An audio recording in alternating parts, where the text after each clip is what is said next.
The Honorable, the Minister of Human Settlements.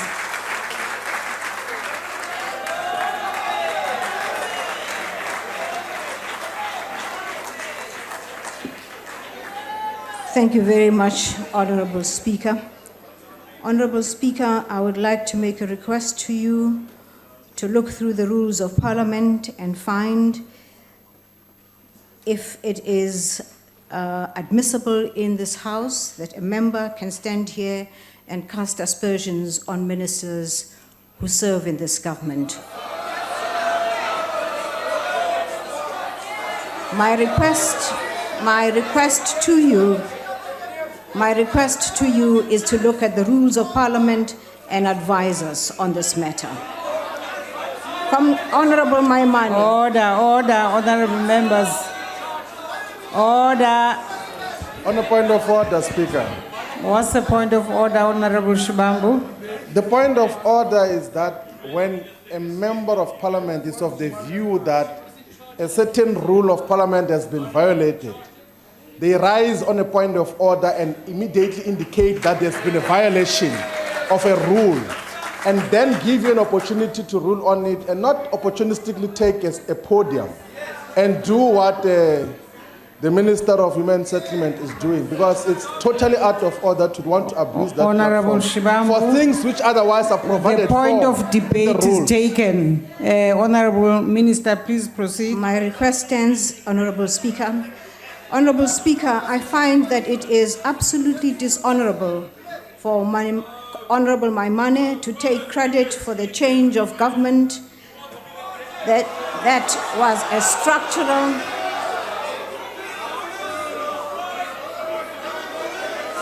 Order, honorable members. Allow the minister to please make her speech. Honorable Minister, please proceed with your contribution. What was a structural adjustment within the ANC was driven by the ANC and has nothing to do with the opposition. And he continues for exaggerated effect to talk of a broken state. South Africa is not a broken state. We have our problems, but it is not a broken state. And you no doubt overlook the quagmire that surrounds the city of Cape Town while you talk of a broken state in South Africa.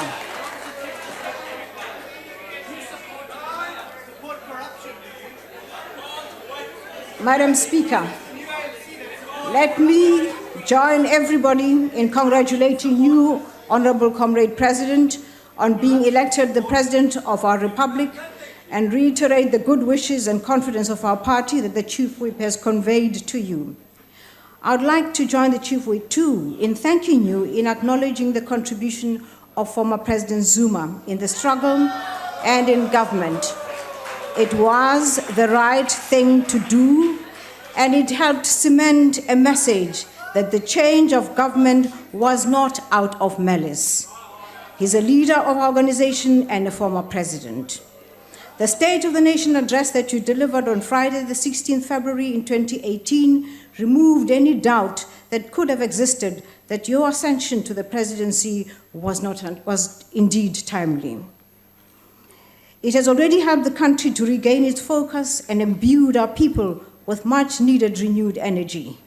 In your speech, you took us back to that period, I think it has been referred to, where former President Mbeki stood here and gave his seminal speech on I'm an African.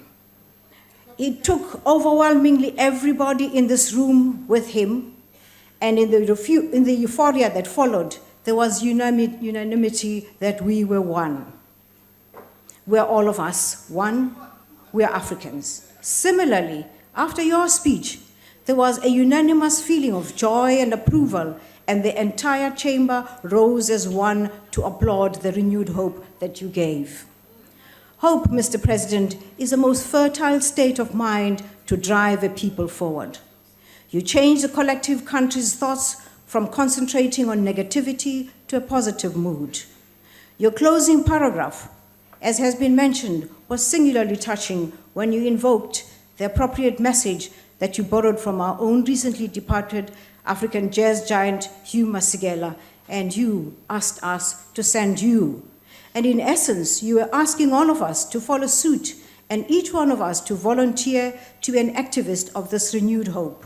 It was a call to each one of us to lend a hand to fight poverty, to fight AIDS, to fight cancer, to defeat alcohol, drug abuse, and to end abuse of women and children, and lend a hand to fight all forms of discrimination. It was a call to active participant citizenry, where each citizen feels valued, their contribution called upon, so that all of us can be part of this creation of a better life for all. On behalf of the ANC, we accept the call that you have given to each one of us here to serve and to be ready to serve. And we say in return, send us too, because siyavuma. Angisho Jackson, siyavuma. Anginizwa siyavuma. Ngiyabonga. And so too would every decent citizen agree. It is a must. Let each citizen ask themselves what they can do for the country, not what the country can do for them. If through your actions you inspire us to feel included and allowed to dream more, to learn more, to do more, and become more, then you are indeed on the right path. Our potential as a people is endless. Lead us to get to it. Immediately after your speech, Mr. President, and the cheering that ensued in the chamber, the opposition suddenly found a different voice outside of this chamber and complained that the speech was full of promise, blowing in the wind with no plan. Two things need to be made clear in response. First, we do have a plan that was accepted and adopted by all in this House. It is called the National Development Plan. That is our plan. That is the national plan. The President was the deputy head of the commission that developed that plan, and he has been leader of government business, is on top of all the issues that confront us here today. He has a plan. He knew what he was talking about. It was not hot air blowing in the wind. Secondly, the President mapped out the steps that he was going to take with each commitment that he made. Those summits are the first steps of those plans. He has a plan, we have a plan, and you are part of that plan. You will be invited to those summits. Thirdly, and most importantly, you are part of that plan because the President has made a commitment that the first thing he wants to do is, as a priority, is to meet each one of the leaders of the opposition. Mr. President, we've taken note of your instruction that perhaps we should do something about our governance. We do remain convinced about the need to do something about our governance.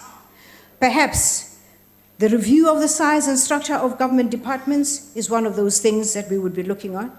In view of the resources that are available to us, it would be a necessary cost cutter. Governance, by its very nature, calls on all of us to constantly revisit the plans that we have and the paths that we have chosen to assess their efficacy and respond to the environment we operate in. We will streamline the work of government across the departments at national level and at various spheres as well. Mr. President, you stated the need to perhaps revisit each department and make sure that perhaps you find what we should be doing there. This would be good if you did it under conditions of anonymity or if you did not indicate that you would be visiting the departments involved. We look forward to hearing from you what you find in those departments. Mr. President, as you emphasized the configuration and the effectiveness of government, you also emphasize the effectiveness and governance of state-owned enterprises, that they should play a meaningful role in a developmental state. We welcome this. As the Constitution enjoins us that we should, amongst other things, improve the quality of life of all citizens, free the potential of each person, itself a necessary condition for the radical socio-economic transformation We have therefore established in the public sector institutions, organizations, and structures whose main objective are the fulfillment and the other constitutional imperatives that are upon us. There is no doubt that we have to continue to face serious challenges that we have had in the public sector, and in this regard, we will work tirelessly and speedily to make sure that there are tangible effects to this in the triple challenges of inequality, poverty, and unemployment.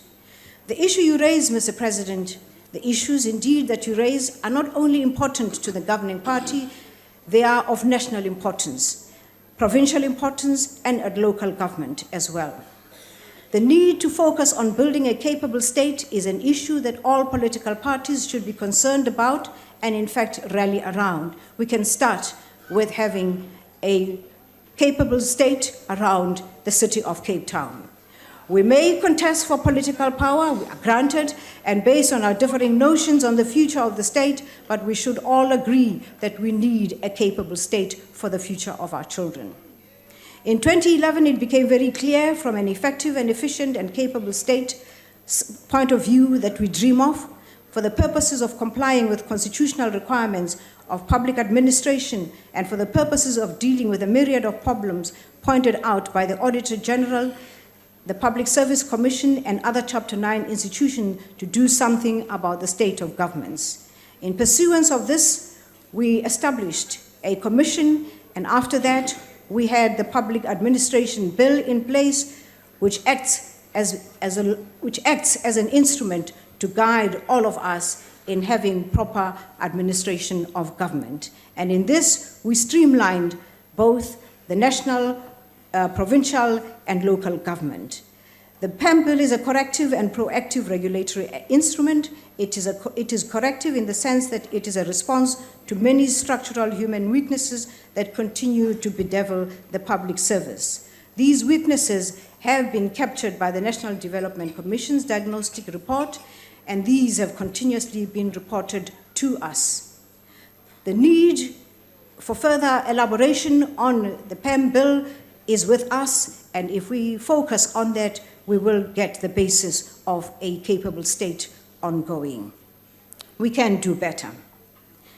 In essence, the PAM Bill is based on the following pillars of the Constitution. A high standard of professional ethics must be promoted and maintained. 2, efficient economic use of resources must be promoted. Public administration must be development-oriented. Services must be provided impartially, fairly, equitably, and without bias. People's needs must be responded to, and the public must be encouraged. This is the preamble of the PAM Bill.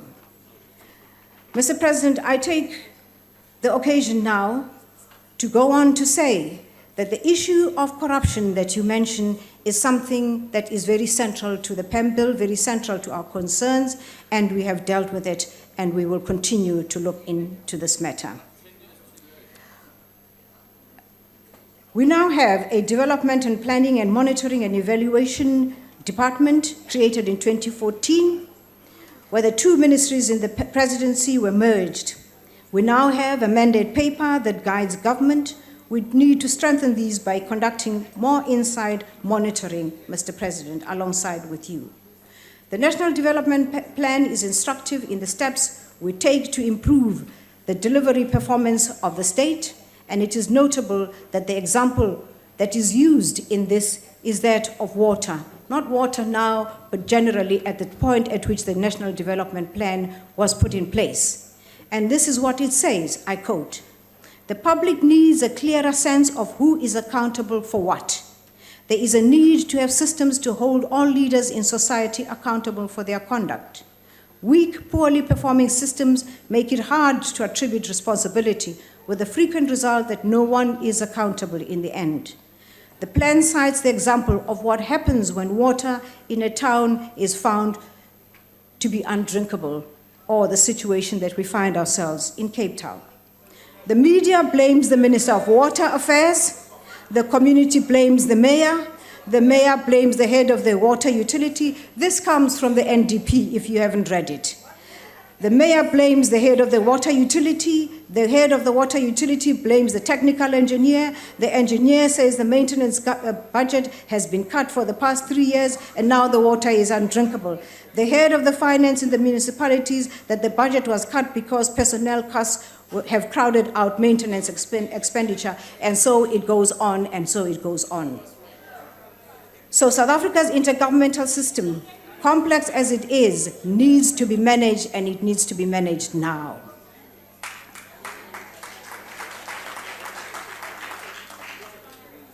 Mr. President, we have a value add in our approach to public servants, and this value add is measured in a motto that we adopted, all of us, that public servants are bound by this. And this motto is Batubeli. Together with their representatives, a service charter was signed in 2013, which binds all public servants, and the preamble to the service charter states as follows for your information. All employees of the state commit to upholding the values and principles of public administration enshrined in Section 195 of the Constitution and other laws and policies and frameworks. It upholds the constitutional responsibility of the state, clearly articulated in the Bill of Rights, to deliver services to its citizens. It notes the continued effort of the state and the public servants in building a developmental state. It acknowledges the service delivery challenges in the public service and is equally concerned about the increasing manifestation of corruption in the public sector. And all public servants are required to commit themselves to this charter and sign a contract with the state that they will abide by that.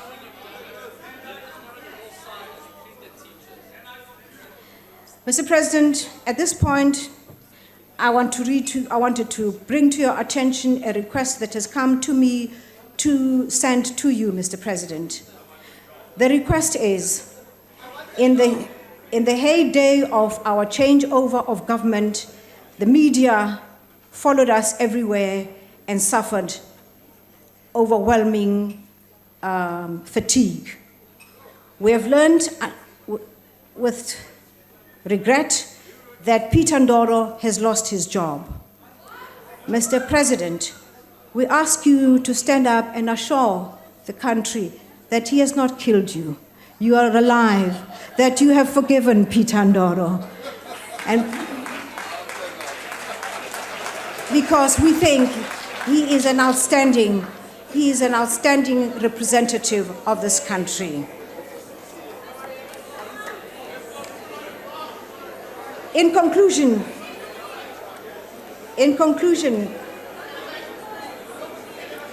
I hope you will give me my time. Order, honorable members. Order.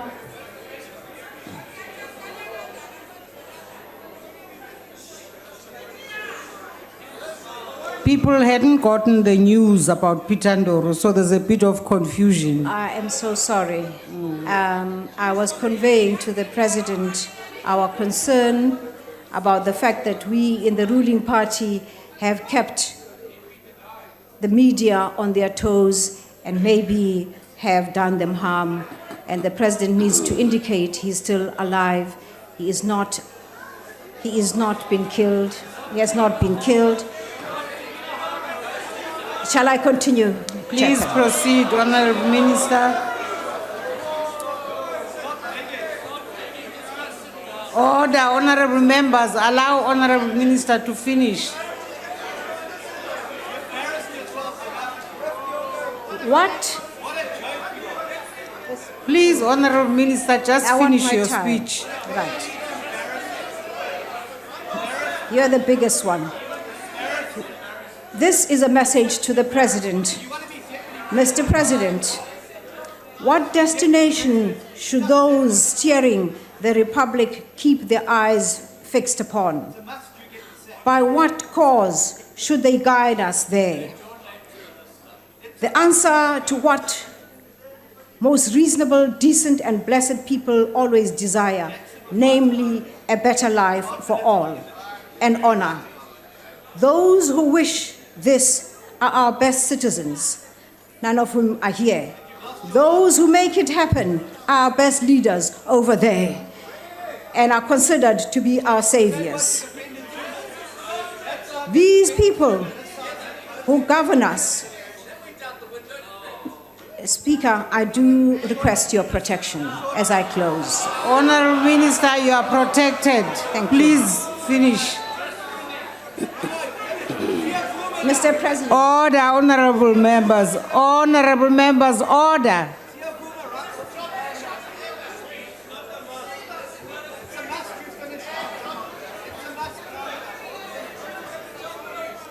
Honorable members, you are going to delay Honorable Malema.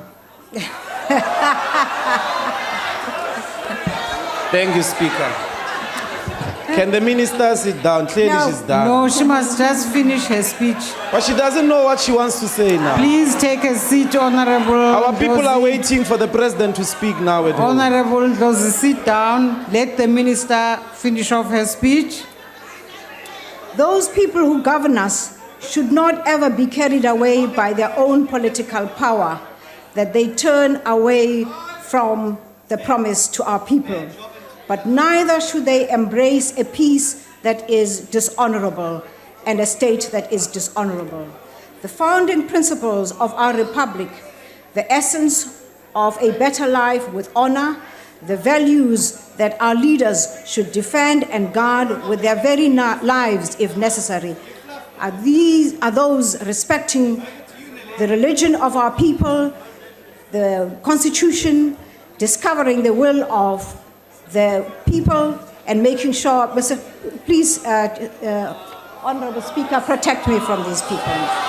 We allowed you Order, to honorable grandstand. members.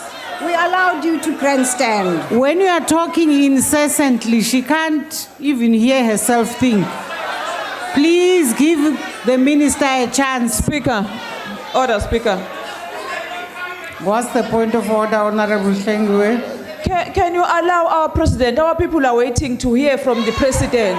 I She's know. not ready. She's know. just not ready. She's telling us about Peter Ndoro, Yes, Peter Ndoro, honorable. Peter Ndoro. Please We take want your to seat. hear a Take your revolutionary seat, speech. Honorable Deputy SG of the EFF. Please allow the minister to finish. This which I am quoting, which is a fundamental of democracy, will apply to your president in 20 years' time or 24 years' time, whatever the time it takes.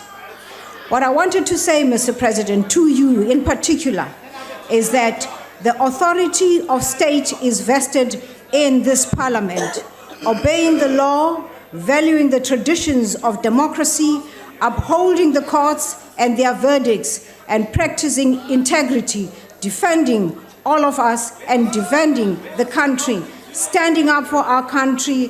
This is what we expect of you always. This is what we got from you. This is the commitment that you gave to this House, and we applaud you, and we're very grateful for the fact that you stood here to give us renewed hope. Thank you very much, President.